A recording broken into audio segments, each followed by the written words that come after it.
بسم اللہ الرحمن الرحیم،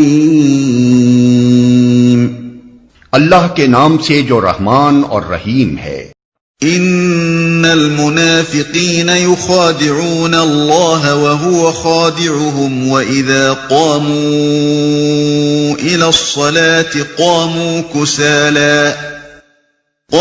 كسالى يراءون الناس ولا يذكرون الله إلا قليلا۔ یہ منافق اللہ کے ساتھ دھوکے بازی کر رہے ہیں، حالانکہ در حقیقت اللہ ہی نے انہیں دھوکے میں ڈال رکھا ہے۔ جب یہ نماز کے لیے اٹھتے ہیں تو کسمساتے ہوئے محض لوگوں کو دکھانے کی خاطر اٹھتے ہیں اور خدا کو کم ہی یاد کرتے ہیں۔ نبی صلی اللہ علیہ وسلم کے زمانے میں کوئی شخص مسلمانوں کی جماعت میں شمار ہی نہ ہو سکتا تھا جب تک کہ وہ نماز کا پابند نہ ہو۔ جس طرح تمام دنیاوی جماعتیں اور مجلسیں اپنے اجتماعات میں کسی ممبر کے بلا عذر شریک نہ ہونے کو اس کی عدم دلچسپی پر محمول کرتی ہیں اور مسلسل چند اجتماعات سے غیر حاضر رہنے پر اسے ممبری سے خارج کر دیتی ہیں، اسی طرح اسلامی جماعت کے کسی رکن کا نماز باجماعت سے غیر حاضر رہنا اس زمانے میں اس بات کی سری دلیل سمجھا جاتا تھا کہ وہ شخص اسلام سے کوئی دلچسپی نہیں رکھتا، اور اگر وہ مسلسل چند مرتبہ جماعت سے غیر حاضر رہتا تو یہ سمجھ لیا جاتا تھا کہ وہ مسلمان نہیں۔ اس بنا پر سخت سے سخت منافقوں کو بھی اس زمانے میں 5 وقت مسجد کی حاضری ضرور دینی پڑتی تھی، کیونکہ اس کے بغیر وہ مسلمانوں کی جماعت میں شمار کیے ہی نہ جا سکتے تھے۔ البتہ جو چیز ان کو سچے اہل ایمان سے ممیز کرتی تھی وہ یہ تھی کہ سچے مومن ذوق و شوق سے آتے تھے، وقت سے پہلے مسجدوں میں پہنچ جاتے تھے، نماز سے فارغ ہو کر بھی مسجدوں میں ٹھہرے رہتے تھے، اور ان کی ایک ایک حرکت سے ظاہر ہوتا تھا کہ نماز سے ان کو حقیقی دلچسپی ہے۔ بخلاف اس کے اذان کی آواز سنتے ہی منافق کی جان پر بن جاتی تھی، دل پر جبر کر کے اٹھتا تھا۔ اس کے آنے کا انداز صاف غمازی کرتا تھا کہ آ نہیں رہا بلکہ اپنے آپ کو کھینچ کر لا رہا ہے۔ جماعت ختم ہوتے ہی اس طرح بھاگتا تھا گویا کسی قیدی کو رہائی ملی ہے، اور اس کی تمام حرکات و سکنات سے ظاہر ہوتا تھا کہ یہ شخص خدا کے ذکر سے کوئی رغبت نہیں رکھتا۔ مذبذبین بین ذلک لا الہ ہؤلاء ولا الہ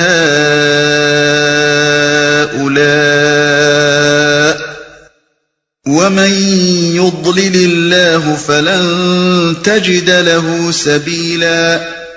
کفر و ایمان کے درمیان ڈاوا ڈول ہیں، نہ پورے اس طرف ہیں نہ پورے اس طرف۔ جسے اللہ نے بھٹکا دیا ہو اس کے لیے تم کوئی راستہ نہیں پا سکتے۔ یعنی جس نے خدا کے کلام اور اس کے رسول کی سیرت سے ہدایت نہ پائی ہو، جس کو سچائی سے منحرف اور باطل پرستی کی طرف راغب دیکھ کر خدا نے بھی اسی طرف پھیر دیا ہو جس طرف وہ خود پھرنا چاہتا تھا، اور جس کی ضلالت طلبی کی وجہ سے خدا نے اس پر ہدایت کے دروازے بند اور صرف ضلالت ہی کے راستے کھول دیے ہوں، ایسے شخص کو راہ راست دکھانا در حقیقت کسی انسان کے بس کا کام نہیں ہے۔ اس معاملے کو رزق کی مثال سے سمجھیے۔ یہ ایک حقیقت ہے کہ رزق کے تمام خزانے اللہ کے قبضہ قدرت میں ہیں۔ جس انسان کو جو کچھ بھی ملتا ہے اللہ ہی کے ہاں سے ملتا ہے، مگر اللہ ہر شخص کو رزق اس راستے سے دیتا ہے جس راستے سے وہ خود مانگتا ہو۔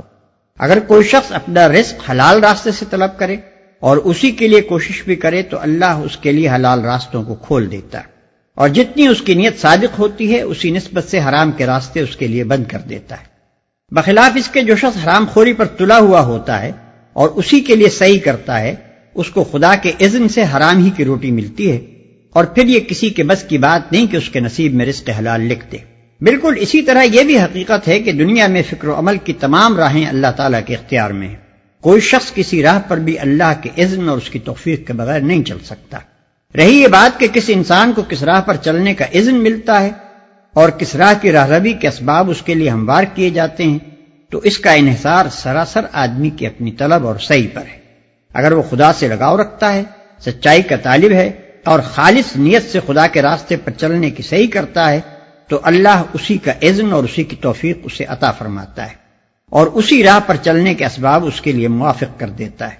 بخلاف اس کے جو شخص خود گمراہی کو پسند کرتا ہے اور غلط راستوں ہی پر چلنے کی صحیح کرتا ہے، اللہ کی طرف سے اس کے لیے ہدایت کے دروازے بند ہو جاتے ہیں اور وہی راہیں اس کے لیے کھول دی جاتی ہیں جن کو اس نے آپ اپنے لیے منتخب کیا ہے۔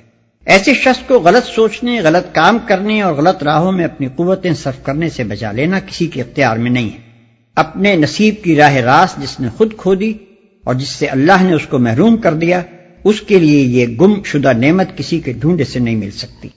يا أيها الذين آمنوا لا تتخذوا الكافرين أولياء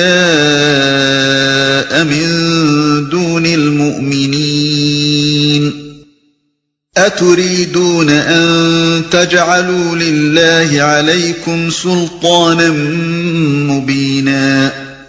اے لوگو جو ایمان لائے ہو، مومنوں کو چھوڑ کر کافروں کو اپنا رفیق نہ بناؤ۔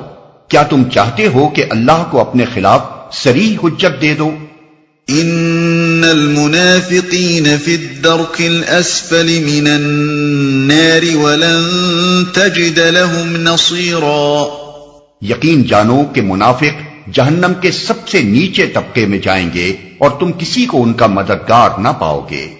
إلا الذين تابوا وأصلحوا واعتصموا بالله وأخلصوا دينهم لله فأولئك مع المؤمنين وسوف يؤتي الله المؤمنين أجرا عظيما۔ البتہ جو ان میں سے تائب ہو جائیں اور اپنے طرز عمل کی اصلاح کر لیں اور اللہ کا دامن تھام لیں اور اپنے دین کو اللہ کے لیے خالص کر دیں، ایسے لوگ مومنوں کے ساتھ ہیں اور اللہ مومنوں کو ضرور اجر عظیم عطا فرمائے گا۔ اور اپنے دین کو اللہ کے لیے خالص کر دیں۔ اپنے دین کو اللہ کے لیے خالص کر دینے کا مطلب یہ ہے کہ آدمی کی وفاداریاں اللہ کے سوا کسی اور سے وابستہ نہ ہوں، اپنی ساری دلچسپیوں اور محبتوں اور عقیدتوں کو وہ اللہ کے آگے نظر کر دے، کسی چیز کے ساتھ بھی دل کا ایسا لگاؤ باقی نہ رہے کہ اللہ کی رضا کے لیے اسے قربان نہ کیا جا سکتا ہو۔ ما يفعل الله بعذابكم ان شكرتم وآمنتم وكان الله شاكرا عليما۔ آخر اللہ کو کیا پڑی ہے کہ تمہیں خواہ سزا دے اگر تم شکر گزار بندے بنے رہو اور ایمان کی روش پر چلو۔ اللہ بڑا قدردان ہے اور سب کے حال سے واقف ہے۔ اگر تم شکر گزار بندے بنے رہو۔ شکر کے اصل معنی اعتراف نعمت یا احسان مندی کے ہیں۔ آیت کا مطلب یہ ہے کہ اگر تم اللہ کے ساتھ احسان فراموشی اور نمک حرامی کا رویہ اختیار نہ کرو بلکہ صحیح طور پر اس کے احسان مند بن کر رہو تو کوئی وجہ نہیں کہ اللہ تعالیٰ خواہ تمہیں سزا دے۔ ایک محسن کے مقابلے میں صحیح احسان مندانہ رویہ یہی ہو سکتا ہے کہ آدمی دل سے اس کے احسان کا اعتراف کرے، زبان سے اس کا اقرار کرے اور عمل سے احسان مندی کا ثبوت دے۔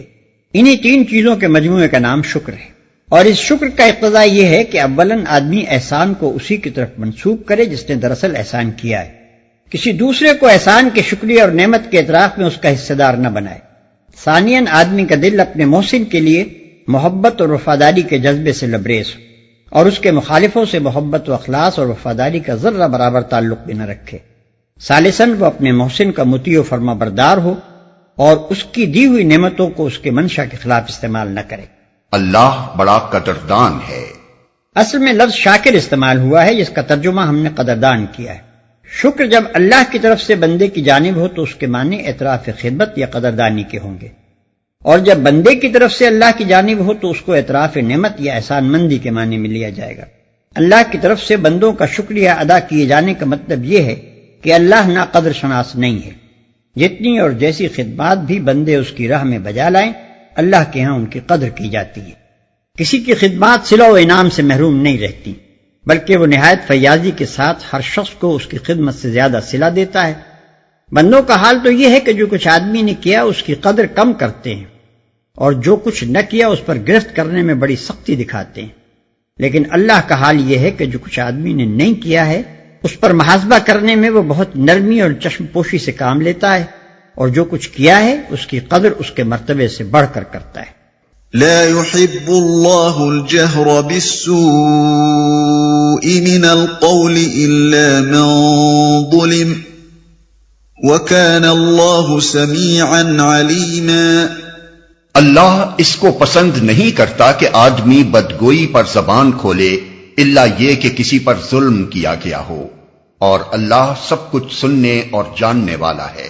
ان تبدوا خيرا او تخفوه او تعفو عن سوء فإن الله كان عفوا قديرا۔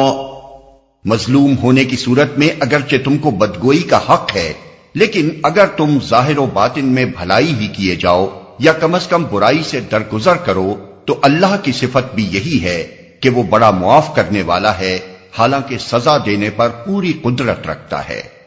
اس آیت میں مسلمانوں کو ایک نہایت بلند درجے کی اخلاقی تعلیم دی گئی۔ منافق اور یہودی اور بت پرست سب کے سب اس وقت ہر ممکن طریقے سے اسلام کی راہ میں روڑے اٹکانے اور اس کی پیروی قبول کرنے والوں کو ستانے اور پریشان کرنے پر تلے ہوئے تھے۔ کوئی بدتر سے بدتر تدبیر ایسی نہ تھی جو وہ اس نئی تحریک کے خلاف استعمال نہ کر رہے ہوں۔ اس پر مسلمانوں کے اندر نفرت اور غصے کے جذبات کا پیدا ہونا ایک فطری امر تھا۔ اللہ تعالیٰ نے ان کے دلوں میں اس قسم کے جذبات کا طوفان اٹھتے دیکھ کر فرمایا کہ بدگوئی پر زبان کھولنا تمہارے خدا کے نزدیک کوئی پسندیدہ کام نہیں ہے۔ اس میں شک نہیں کہ تم مظلوم ہو، اور اگر مظلوم ظالم کے خلاف بدگوئی پر زبان کھولے تو اسے حق پہنچتا ہے، لیکن پھر بھی افضل یہی ہے کہ خفیہ ہو یا علانیہ ہر حال میں بھلائی کیے جاؤ اور برائیوں سے درگزر کرو، کیونکہ تم کو اپنے اخلاق میں خدا کے اخلاق سے قریب تر ہونا چاہیے۔ جس خدا کا قرب تم چاہتے ہو اس کی شان یہ ہے کہ نہایت حلیم اور بردبار ہے، سخت سے سخت مجرموں تک کو رزق دیتا ہے اور بڑے سے بڑے قصوروں پر بھی درگزر کیے چلا جاتا ہے، لہذا اس سے قریب تر ہونے کے لیے تم بھی عالی حوصلہ اور وسیع الظرف بنو۔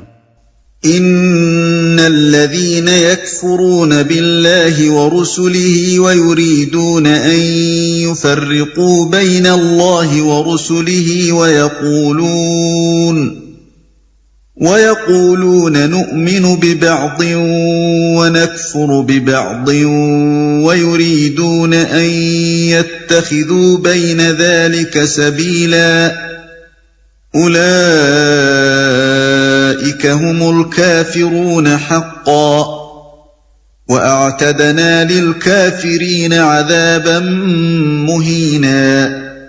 جو لوگ اللہ اور اس کے رسولوں سے کفر کرتے ہیں اور چاہتے ہیں کہ اللہ اور اس کے رسولوں کے درمیان تفریق کریں اور کہتے ہیں کہ ہم کسی کو مانیں گے اور کسی کو نہ مانیں گے اور کفر و ایمان کے بیچ میں ایک راہ نکالنے کا ارادہ رکھتے ہیں، وہ سب پکے کافر ہیں، اور ایسے کافروں کے لیے ہم نے وہ سزا مہیا کر رکھی ہے جو انہیں ذلیل و خوار کر دینے والی ہوگی۔ اور کفر و ایمان کے بیچ میں ایک راہ نکالنے کا ارادہ رکھتے ہیں، وہ سب پکے کافر ہیں۔ یعنی کافر ہونے میں وہ لوگ جو نہ خدا کو مانتے ہیں نہ اس کے رسولوں کو، اور وہ جو خدا کو مانتے ہیں مگر رسولوں کو نہیں مانتے، اور وہ جو کسی رسول کو مانتے ہیں اور کسی کو نہیں مانتے، سب یکساں ہیں۔ ان میں سے کسی کے کافر ہونے میں ذرہ برابر شک کی گنجائش نہیں۔ والذین آمنوا باللہ ورسلہ ولم يفرقوا بین احد منہم اولئک سوف یؤتیہم اجورہم وکان اللہ غفورا رحیما۔ بخلاف اس کے جو لوگ اللہ اور اس کے تمام رسولوں کو مانیں اور ان کے درمیان تفریق نہ کریں، ان کو ہم ضرور ان کے اجر عطا کریں گے، اور اللہ بڑا درگزر فرمانے والا اور رحم کرنے والا ہے۔ ان کو ہم ضرور ان کے اجر عطا کریں گے۔ یعنی جو لوگ خدا کو اپنا واحد معبود اور مالک تسلیم کر لیں اور اس کے بھیجے ہوئے تمام رسولوں کی پیروی قبول کریں، صرف وہی اپنے اعمال پر اجر کے مستحق ہیں، اور وہ جس درجے کا عمل صالح کریں گے اسی درجے کا اجر پائیں گے۔ رہے وہ لوگ جنہوں نے خدا کی لا شریک الہیت و ربوبیت ہی تسلیم نہ کی، یا جنہوں نے خدا کے نمائندوں میں سے بعض کو قبول اور بعض کو رد کرنے کا باغیانہ طرز عمل اختیار کیا، تو ان کے لیے کسی عمل پر کسی اجر کا سوال سرے سے پیدا ہی نہیں ہوتا، کیونکہ ایسے لوگوں کا کوئی عمل خدا کی نگاہ میں قانونی عمل نہیں ہے۔ اور اللہ بڑا درگزر فرمانے والا اور رحم کرنے والا ہے۔ یعنی جو لوگ اللہ اور اس کے رسولوں پر ایمان لائیں گے ان کا حساب لینے میں اللہ سختگیری نہیں برتے گا، بلکہ ان کے ساتھ بہت نرمی اور درگزر سے کام لے گا۔